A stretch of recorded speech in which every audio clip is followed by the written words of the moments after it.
નમસ્તે વિદ્યાર્થી મિત્રો, આજે આપણે ટેટ 1ની પરીક્ષા માટે મહત્વનો ટોપિક છે ગુજરાતી કન્ટેન્ટ, જે નવા અભ્યાસક્રમ આધારિત છે. ધોરણ 3 ગુજરાતી વિષય વસ્તુ પ્રમાણેના MCQ જોવાના છે, જે પરીક્ષાની દ્રષ્ટિએ ખૂબ જ ઉપયોગી અને ખૂબ જ મહત્વના છે. વિડીયોમાં અંત સુધી બન્યા રહેજો. જો વિડીયો તમને યુઝફુલ લાગે તો લાઇક શેર જરૂરથી કહેજો. તો ચાલો વિદ્યાર્થી મિત્રો શરૂ કરીએ. પ્રશ્ન નંબર 1. ધોરણ 3 ગુજરાતી પાઠ્યપુસ્તકમાં પ્રથમ પેજ ઉપર શેનું ચિત્ર આપેલું છે? તો ધોરણ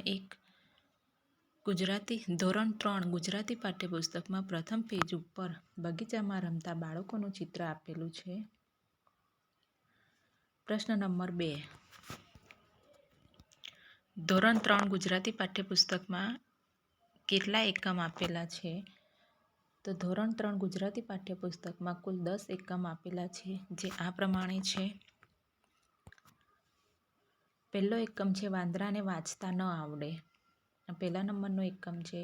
બીજા નંબરનો એકમ છે પોટલા ટપકે ટપ. આ બીજા નંબરનો એકમ છે.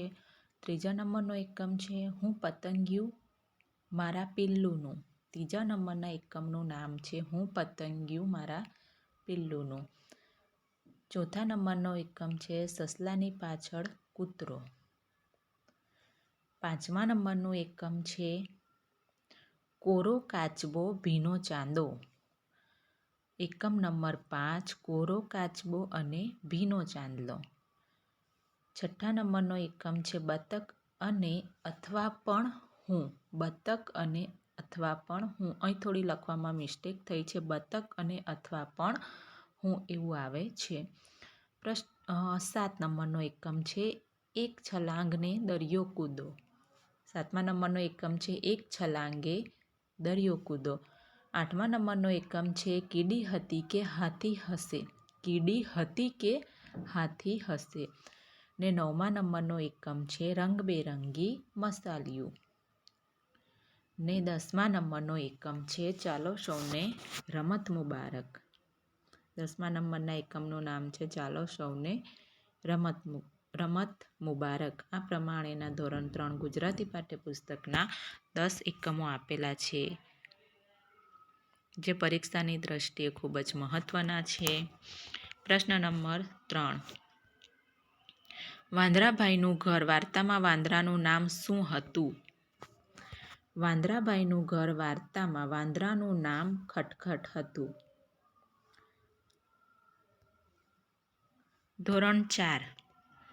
પ્રશ્ન નંબર 4.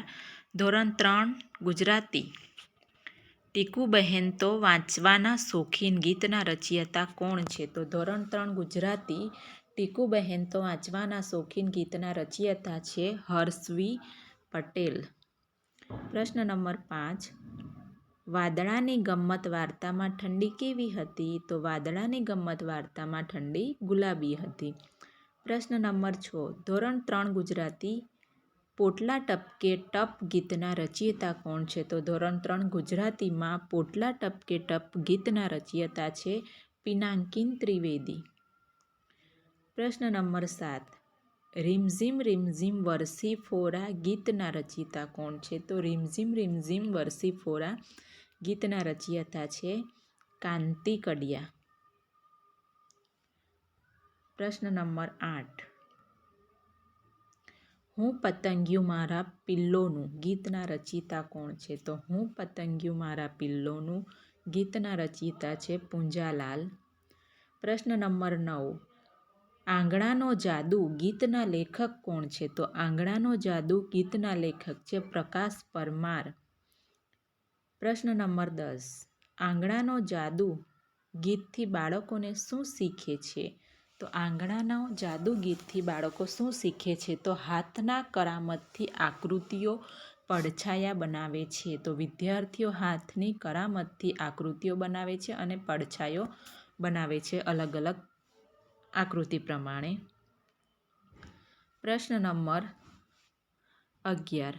ચાંદો પકડ્યો વાર્તા કયા ધોરણમાં આપેલી છે? તો ચાંદો પકડ્યો વાર્તા ધોરણ 3 ગુજરાતી પાઠ્યપુસ્તકમાં આપેલી છે. પ્રશ્ન નંબર 12. મારા ફળિયાને લીમડે પોપટ રમે. મારા ફળિયાને લીમડે પોપટ રમે ગીતના રચયિતા કોણ છે? તો ઝીણાભાઈ દેસાઈ. મારા ફળિયે લીમડે પોપટ રમેના રચયિતા છે ઝીણાભાઈ દેસાઈ. પ્રશ્ન નંબર 13. ઝાડની સાથે દોસ્તી મારે પાનની સાથે દોસ્તી ગીતના રચયિતા કોણ છે? તો ઝાડની સાથે દોસ્તી અને મારે પાનની સાથે દોસ્તી ગીતના રચયિતા છે સુરેશ દલાલ. પ્રશ્ન નંબર 14. એન ધેન દીવાધેન વાર્તામાં હાથી અને કીડીનું નામ શું હતું? તો એન ધેન દીવાધેન વાર્તામાં હાથી અને કીડીનું નામ હતું ચંદુભાઈ. ચંદુ હાથીનું નામ અને ટીકુ કીડીનું નામ હતું. પ્રશ્ન નંબર 15. એક દિવસ પીછી લઈ રમો કંઈક વિચારવા બેઠો ગીતના રચયિતા કોણ છે? એક દિવસ પીછી લઈ રમો કંઈક વિચારવા બેઠો ગીતના રચયિતા છે કીર્તિદા બ્રહ્મભટ્ટ. પ્રશ્ન નંબર 16. ફોટો પાડું ગીતના રચયિતા કોણ છે? તો ફોટો પાડું ગીતના રચયિતા છે ખોડાભાઈ પટેલ. પ્રશ્ન નંબર 17. બધા સ્વાદનું વ્રત વાર્તા કયા ધોરણમાં આપેલી છે? તો બધા સ્વાદનું વ્રત વાર્તા ધોરણ 3 ગુજરાતી પાઠ્યપુસ્તકમાં આપેલી છે. પ્રશ્ન નંબર 18. ચાલો સૌને રમત મુબારક ગીતના રચયિતા કોણ છે? તો ચાલો સૌને રમત મુબારક ગીતના રચયિતા છે હરિકૃષ્ણ પાઠક. પ્રશ્ન નંબર 19. કેવી મજા ગીત કયા ધોરણમાં આપેલું છે? તો કેવી મજા ગીત એ ધોરણ 3 ગુજરાતી પાઠ્યપુસ્તકમાં આપેલું છે. ને પ્રશ્ન નંબર 20. ધોરણ 3 ગુજરાતી પાઠ્યપુસ્તકનું નામ શું છે? તો ધોરણ 3 ગુજરાતી પાઠ્યપુસ્તકનું નામ છે કલસોડ, જે પરીક્ષાની દ્રષ્ટિએ મોસ્ટ આઈએમપી છે. તો આને વિદ્યાર્થી મિત્રો તમારે યાદ રાખવાનું છે કે ધોરણ 3 ગુજરાતી પાઠ્યપુસ્તકનું નામ કલસોડ છે. તો વિદ્યાર્થી મિત્રો તમને વિડીયો કેવો લાગ્યો કમેન્ટમાં જરૂરથી જણાવજો. Thank you.